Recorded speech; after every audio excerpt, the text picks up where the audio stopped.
Hey y'all, welcome back to the Free Black Women's Library YouTube channel. Thank you so much for clicking on this video. Thank you for liking this video, and thank you for subscribing to my channel with my non-singing self. I have the audacity to try to sing a little bit in all my videos, but I can't sing a lick, and I know that. So don't be confused. I know I can't sing. It is what it is. But yeah, and while you're at it, leave me a comment. Not about my singing, but about the videos. I love getting feedback from y'all. I love knowing that there are people out there who are actually watching these videos, and I'm not just sending them out into the ether to never ever be seen by the eyes of anyone besides myself. For real. Now, before I even get into the topic of today's video, I want to remind folks that I did launch a crowdfunding campaign for the Free Black Women's Library, my social art project that I started way back in 2015. Now, today we have a brick and mortar space in Bedford-Stuyvesant, Brooklyn, and I'm on a mission to raise $50K to cover all of our expenses for 2024.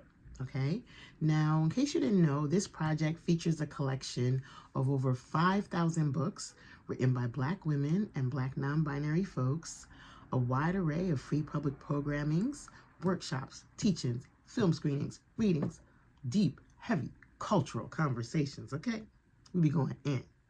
We also have a community free store, we have a period pantry, we have a reading club that meets online, and we have a book swap that happens every single Sunday, okay?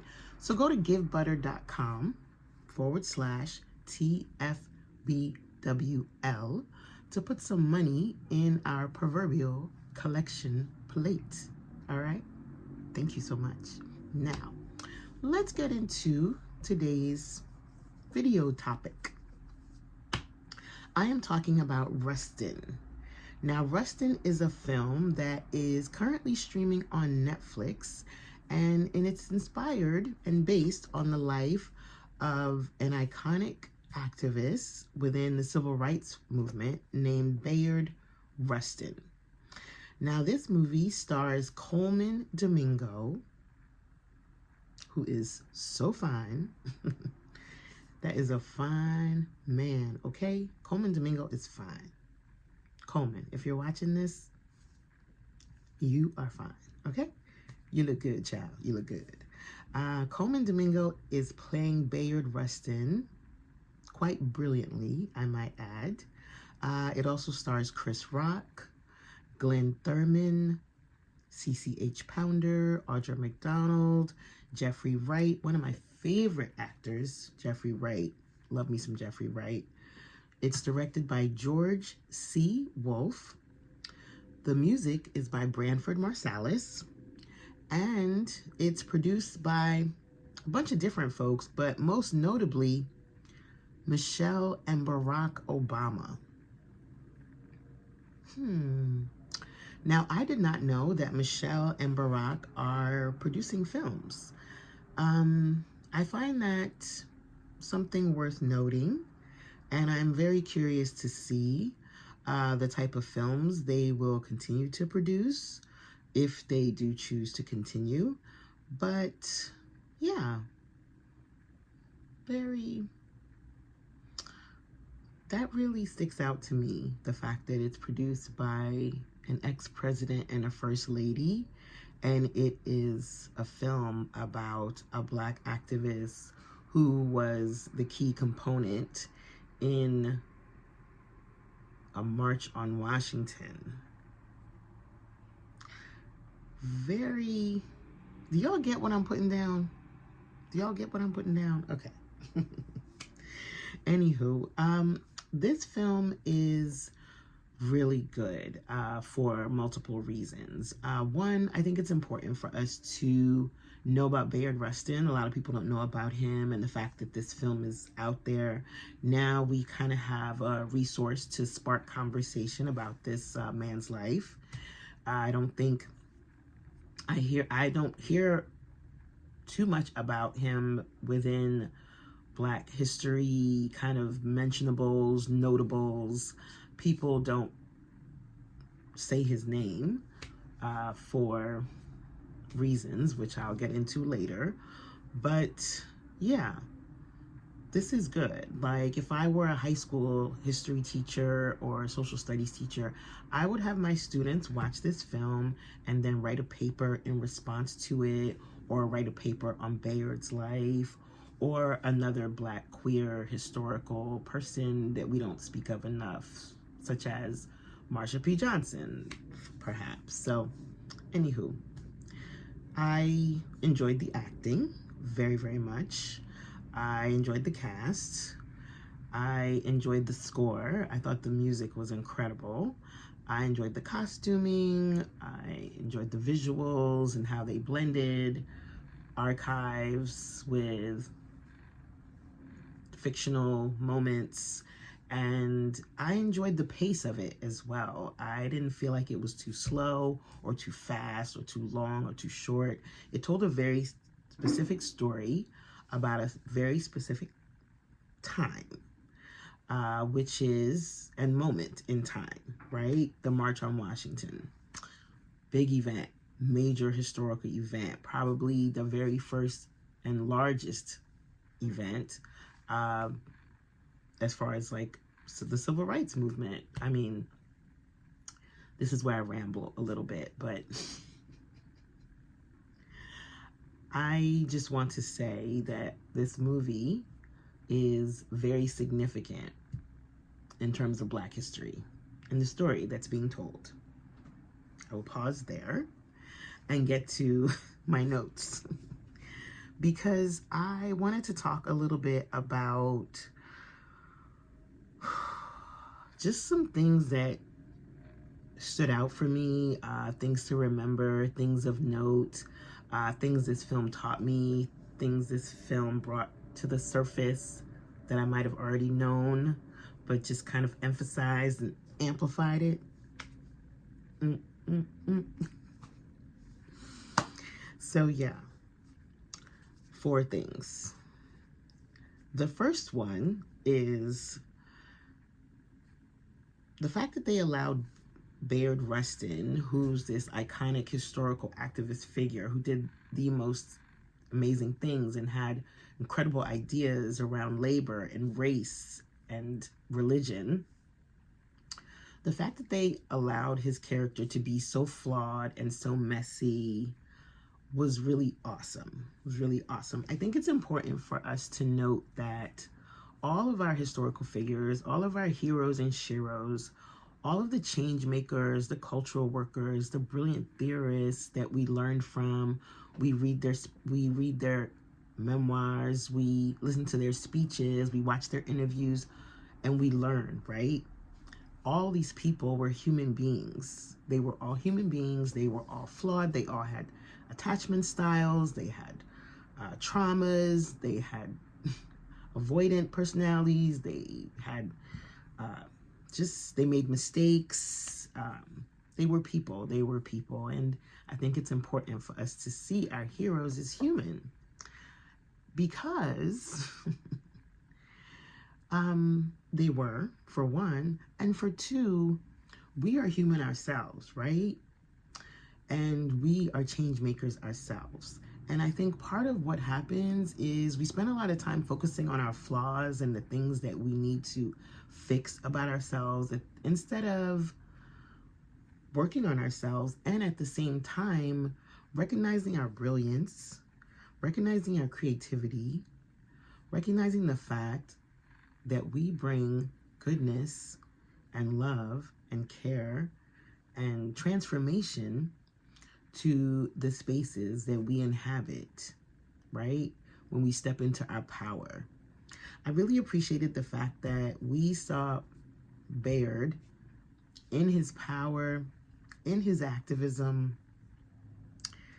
in his brilliance, doing the most amazing things, as well as saw him drunk, having an affair with a married man, living with his ex.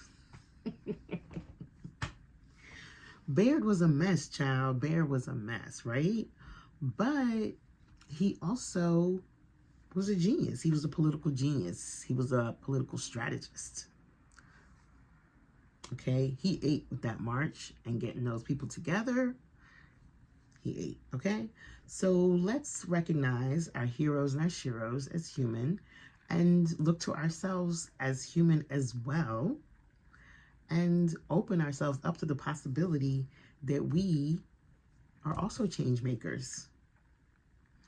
We are also brilliant.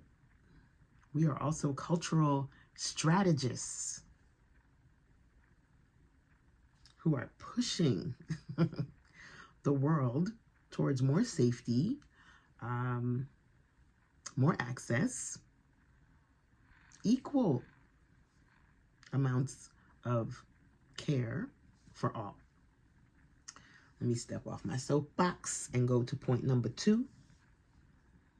Point number 2, homophobia is violent. Now, this is something I knew already, just like point 1 is something I knew already, but this film kind of overemphasized that. For me, it was really hard for me to watch the moments of vile, disgusting attacks on Bayard's character because he was a gay man. It was horrible. Jeffrey Wright, who I love, I wanted to pop him when he referred to Bayard as a queen when he was on the phone with A. Philip Randolph. By the way, Jeffrey Wright plays Adam Clayton Powell. Chris Rock plays A. Philip Randolph. 2 significant historical figures. I did not know that Adam Clayton Powell had this much loathing for Bayard. So that was kind of sad for me to learn that. But yes, homophobia is violent, and the only way that we are going to be able to accomplish things within our community is to really annihilate these gender and sexuality wars that are taking place within the community. Like the intercommunal violence that takes place between straight folks and queer folks, men and women. It's just like tired, y'all. It's tired.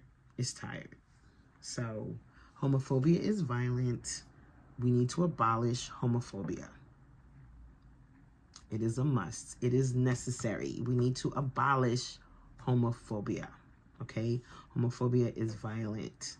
And not just physically violent, but it's psychic violent, it's mentally violent, it's cruel. It's cruel. And I was really proud of Martin Luther King for stepping up and speaking up for Bayard. Bayard. I was really proud of King for doing that. And more straight folks need to speak up and show honor and gratitude and appreciation and respect and care for queer folks, for trans folks. Straight folks need to speak up, okay? Learn from King. If there's anything you want to learn from King, learn that, okay? I'm not nonviolent. I'm not a passive resistor type of personality, but I do think we need to make sure that straight folks are speaking up and standing up for queer and trans folks. All right, don't want this video to be too long because it's kind of a it's kind of a messy one. I'm just riffing off the top. Number 3, and this might be a controversial point. Don't date closeted folks. Let alone married folks, okay? Now, I mentioned this in some of my videos randomly, but I think adultery is one of the worst things you could do. Like, cheating on your spouse is one of the worst things you could do. But it happens. But If you're a Black queer person, if you're a Black trans person, if you're any race queer or trans person, and you find yourself falling in love with somebody who needs to and wants to live a life of being in denial of who they are, you are never going to feel the fullness of that relationship. That is my opinion. Let me know if you disagree, but that's my point 3. Point 3, takeaway from this film: don't date closeted folks. It's torture. It's painful. It's messy. It's horrible. It's sad.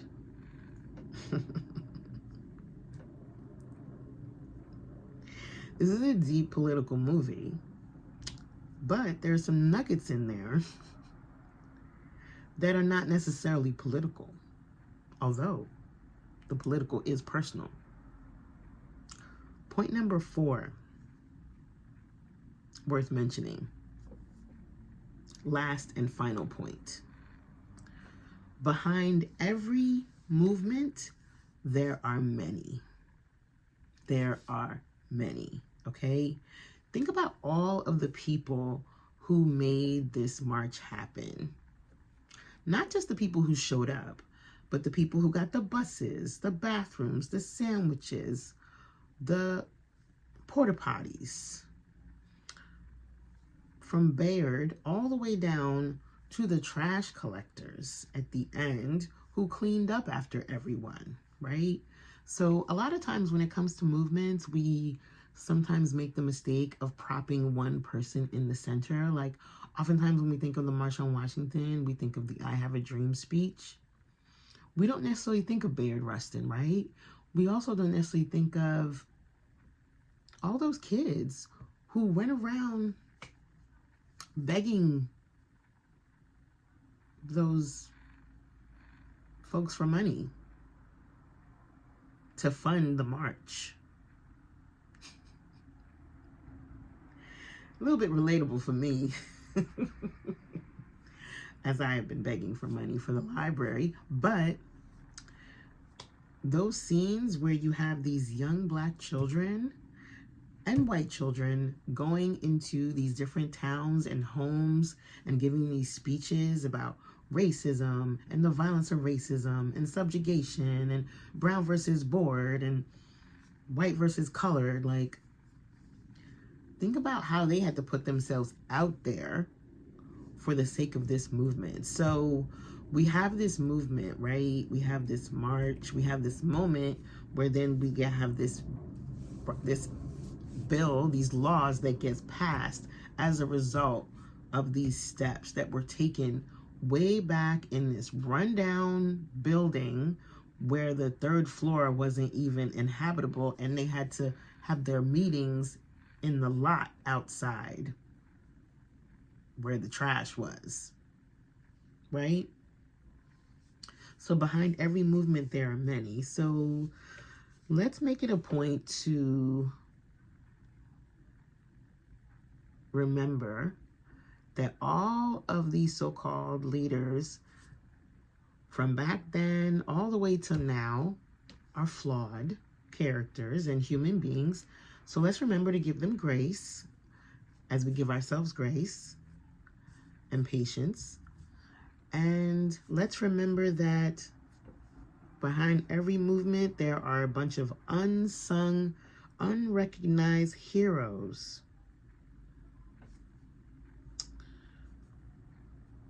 whose names we don't even know, right? Yeah. Oh, there was a point I wanted to make about Bayard being messy and heroes being messy, and how when it comes to seeing them as human and humanizing them and seeing them as flawed characters, not only does that nurture us, but it also nurtures their legacy as well, because we get to see the fullness of who they were. I remember reading Warrior Poet, which is an autobiography of Audre Lorde written by Alexis DeVoe, and it really helped me to see Audre Lorde as this full human being who was a little bit messy, child. Read that book if you're into Audre Lorde. Before I had read that, I had read her speeches, her essays, her biomythography, and really kind of held her as Saint Audrey, right? We have that hashtag, praise the Lord. So kind of held her as this just figure of divine sainthood.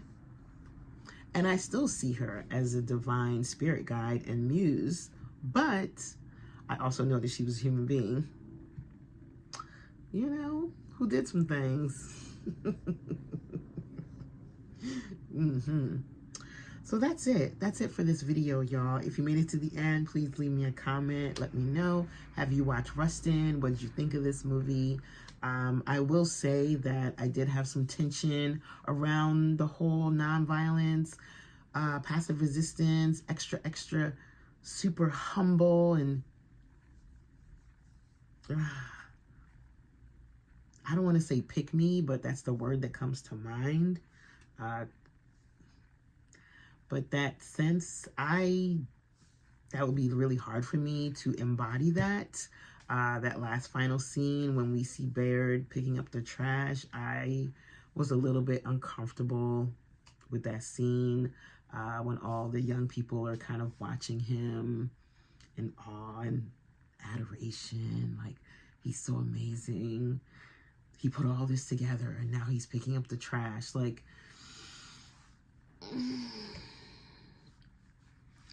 I am working on myself, but I want more for us than that. Those of us who are working hard, busting our butts, I'm not saying necessarily accolades, but the fact that all these other folks were going off to this meeting to get accolades, and he was pushed to the side specifically because of his queerness, that did not sit right with me.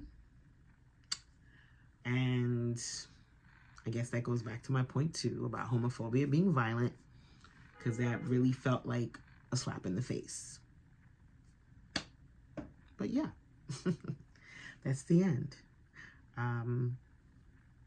Yeah, that's the end. All right, y'all. So hope you're having a good day, and I'll see you in the next video.